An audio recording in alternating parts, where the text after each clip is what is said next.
Welcome back, Fantasy Footballers Anonymous. I'm Trey Seitz. And I'm Rob Mattern. And it's week 2! Let's get it on!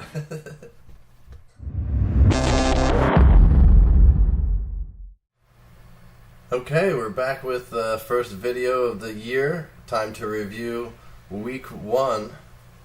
First game we're going to talk about is Supermom and Fish and Chips. Supermom pulled out the big win here, was projected to lose by about 40 points and ended up winning by about 40 or 50 points.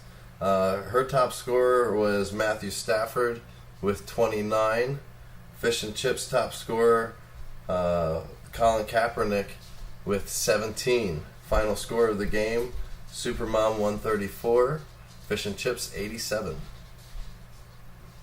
All right, the next game we're going to talk about is Three Sharks in the Water and Lucci's winners. Their top scorers were Calvin Johnson with 28 points and Matt Forte with 16. Obviously, with those numbers, we know who won and who lost. That was Three Sharks in the Water with 93, and the loser is John. That always makes you happy, doesn't it? It does. Yeah. I think it makes everyone happy. All right, next one is my game, Steelers Wheel versus Flea Flickers.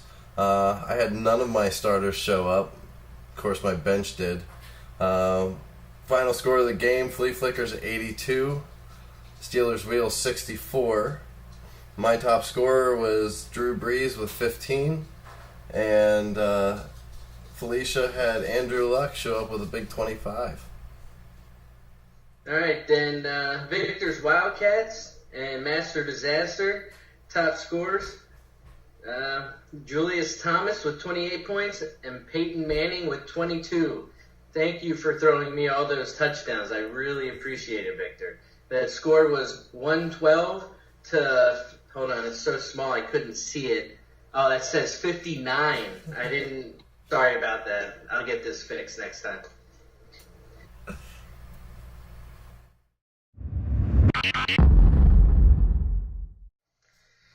The mentionables that we're going to talk about this week, this is a special edition that is the draft edition. We had some people that were doing what they expected in week 1, but the majority of the people did not. A lot of people were disappointed with their first or second round draft pick, as I was, as Rob was. So we don't know how the rest of you feel, but you probably all feel pretty crappy about it. The first one we're going to talk about is Adrian Peterson, my first-round draft pick.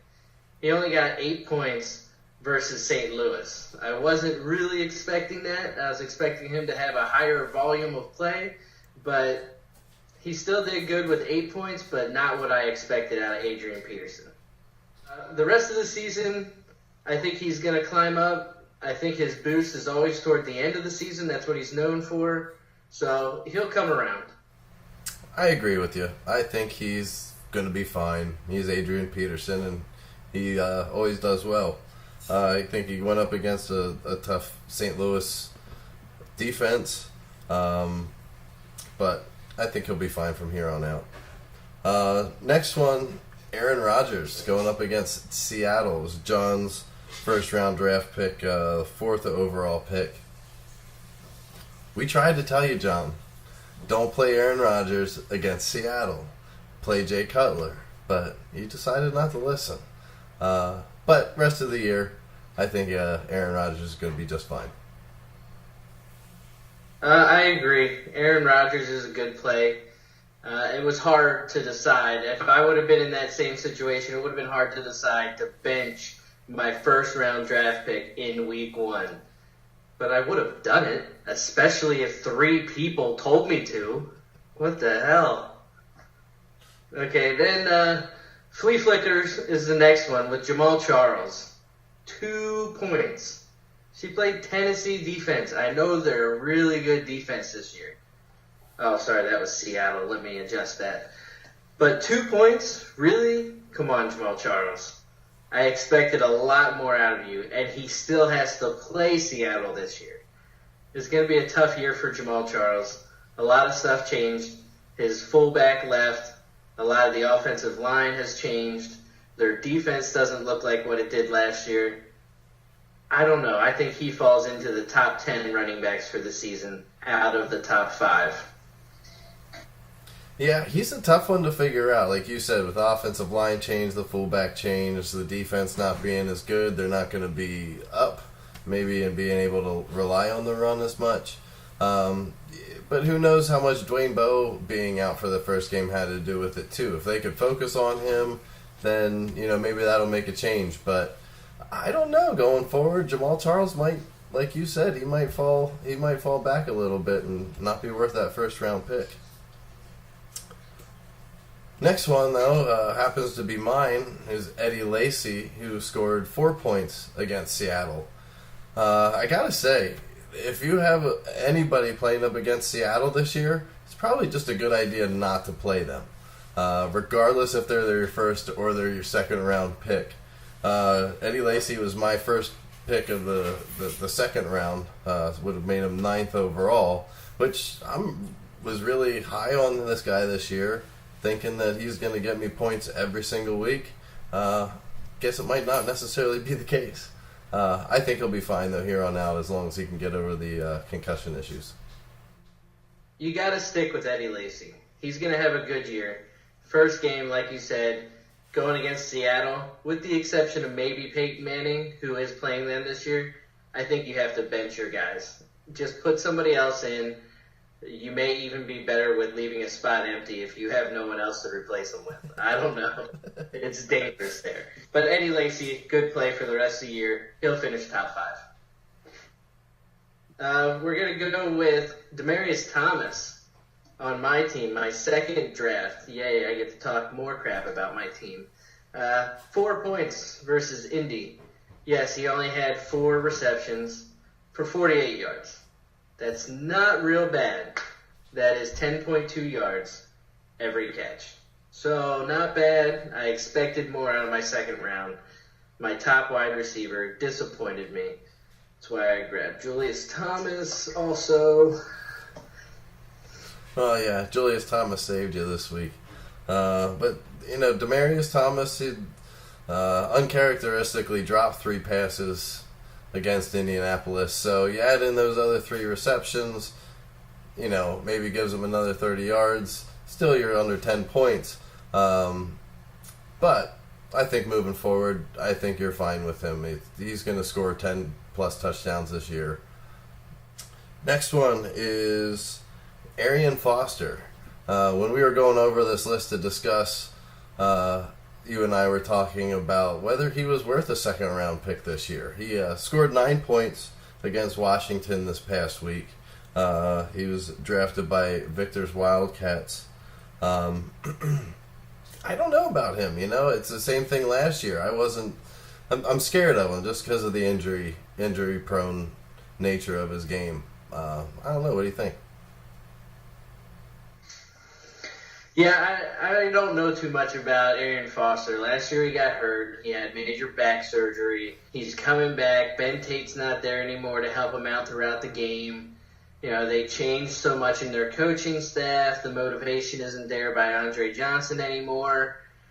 I didn't like him this year. I figured if he was available maybe 6th, 7th round, he's a good backup to my starters. That's where I was going to go with him, but I wasn't upset whatsoever when he was gone in the second round. I was actually happy that somebody else took him that early and got a terrible pick out of it. But it's Arian Foster. He always has that upside. He could blow up. 2 years ago, he was a top 5. The year before that, he was a top 5. He's a good, strong running back. They're going to give him the touches. As long as he stays healthy, he's going to have a good year. I just don't think he stays healthy. Then 3 Sharks, getting his pick near the back end of the second round with Jimmy Graham going against Atlanta defense. Their defense, decent, not too good. Everyone went into this game expecting New Orleans to dominate. Those that know anything about football know that when Atlanta has a healthy Julio Jones and Roddy White, they're going to do good. I did not expect New Orleans to go in there and win this game easily. I expected them to win, but not easily. And Jimmy Graham was not much of a factor. 8 points in that game. I think you play him the rest of the season, but don't forget, last year he had a couple of games where he was injured. That can come back with the usage that he has. They use him so much. He's so tall. Remember, when you're tall like that, usually you can get injured more as well. So, rest of the year, play him while he's healthy. He'll be a top 5. If he gets injured, who knows where he'll go. Yeah, I was expecting Jimmy Graham to have a big game. I thought he was a steal where he went there at the end of the second round. I thought he would have been picked earlier in the second there. But like you said, that Atlanta-New Orleans game, I expected that to be a shootout. I expected that to be a 35, 40-point game for each team, which it ended up being. But Drew Brees and Jimmy Graham both suffered when Mark Ingram scored 2 of the touchdowns on the ground. So, you're going to have those weeks where those things happen, but I think you stick with Jimmy Graham, obviously, for the rest of the year. And the last one is Jason Witten. I don't know if I would have picked him as early as he was picked at the end of the first round there. He's definitely a stud. I don't understand, and I haven't understood over the last 2 or 3 years, why he's not fed the ball more by Tony Romo.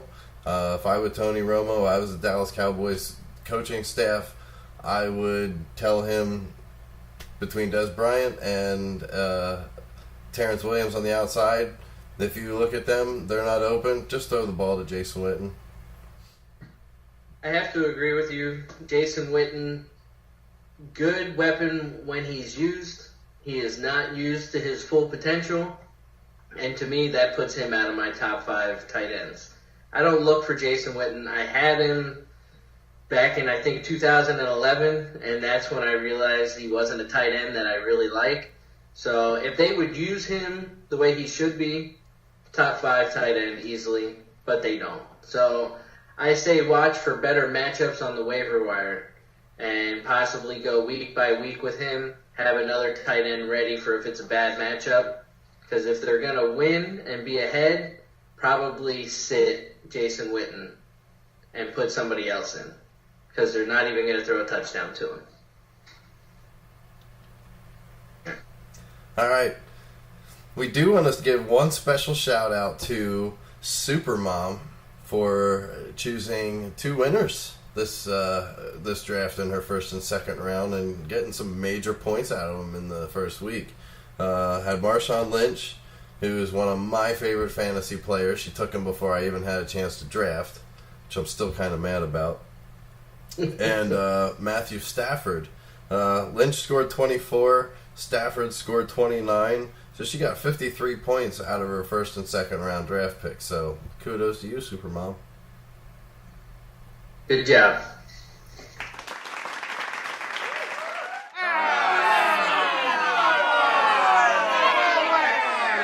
Okay, new segment we're going to add this year is called the Fantasy Football Punch to the Junk.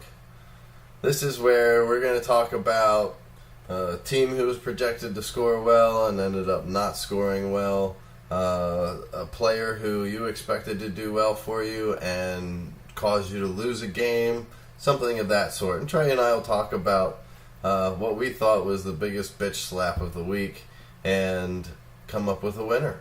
And this week, we had to go with the rookie. We're going to take Fish and Chips, who unfortunately, he was projected to score, I think it was 133 or 135 going into the week against Supermom, who was projected to score 90. Even I was making fun of her on Facebook once Wes Welker got his 4-game suspension and said, hey, it's going from bad to worse. And here she ends up scoring the high score and going into first place over everybody. And Fish and Chips ends up scoring 87. So you get the punch to the junk this week. Going along with this, I'd like to mention the rookie probably got so excited when he saw the scores. The tenderfoot thought all the trash talk that we talked at the draft, and look at my scores. The fledgling was so excited he probably told all of his other friends. This newbie went out there and was probably so excited this whole week. And what happened? He lost. Know your role. You're a new guy. Hey, just to say though, I was the new guy last year. I lost my first 4 games. I ended up winning the championship, so... I just said know your role. No. You got to determine what that role is. I think he needs to be really active with the waiver wire in order to do decent this year.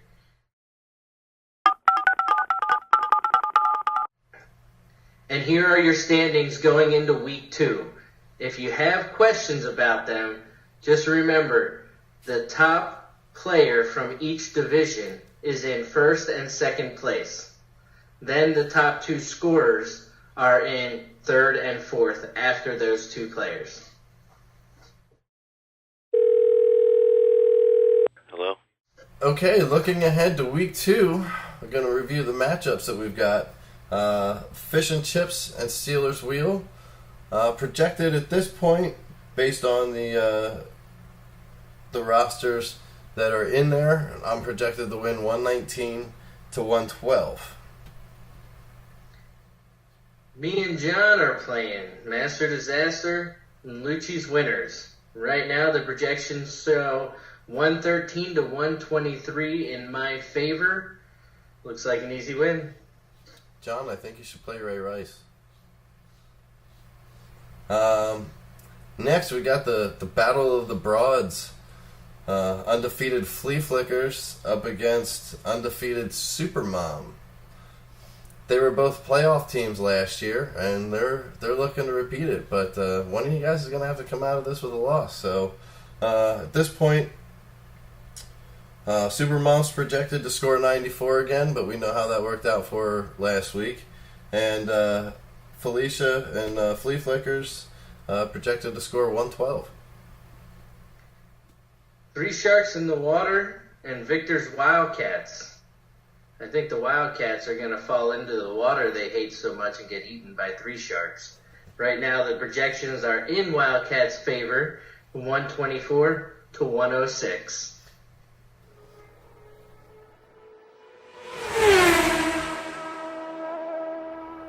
Bold Predictions is back and better than ever. This year we're going to keep a score with records. It's going to be my record, Rob's record, and then we're going to add in the league's record.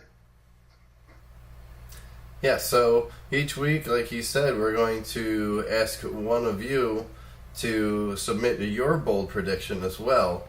This week, we have John, who submitted his video.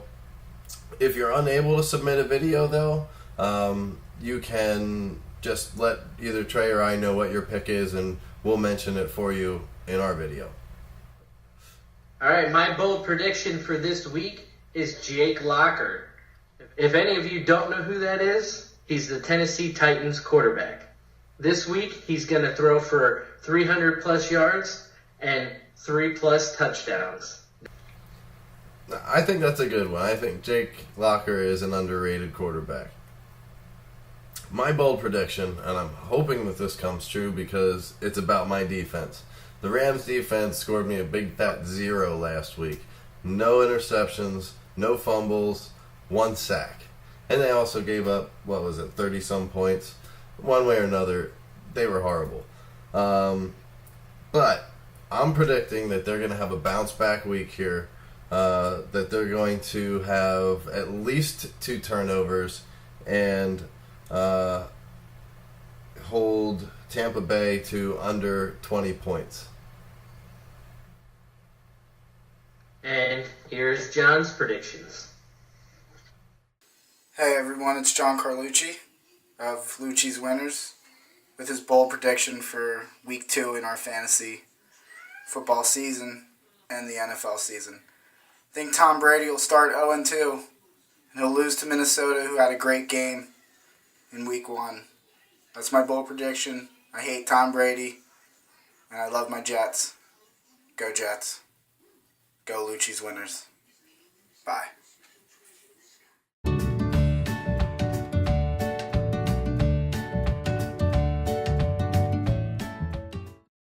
Loser's advice for this week. Pick up a player and play him that's not even going to play the rest of the season. Go out and get him. Oh wait, neither one of them are available right now. Ray Rice is taken and so is Josh Gordon. Adrian Peterson. Damn it, don't listen to me. Alright, that's it. Alright everyone, thank you for watching our video. I'm Trey Seitz. And I'm Rob Mattern. Have a good weekend and good luck.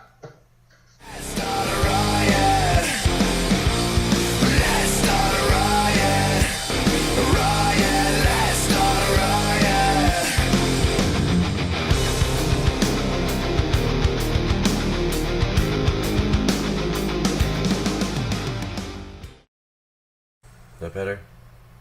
Yes, we can call you Powder. And I'm gonna get like really close to the screen. Why don't you just go get your stupid angry towel and like wave it around? I'm gonna try one more time. Your phone hung up on me, Trey.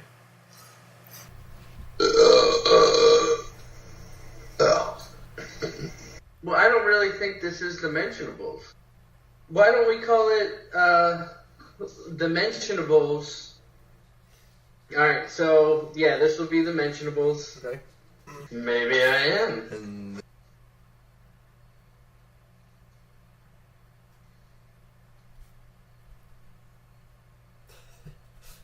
And I was about to start it and say, alright, now, I'm sorry, My is head's- she my head's shitting in right now? Because all I hear is shit.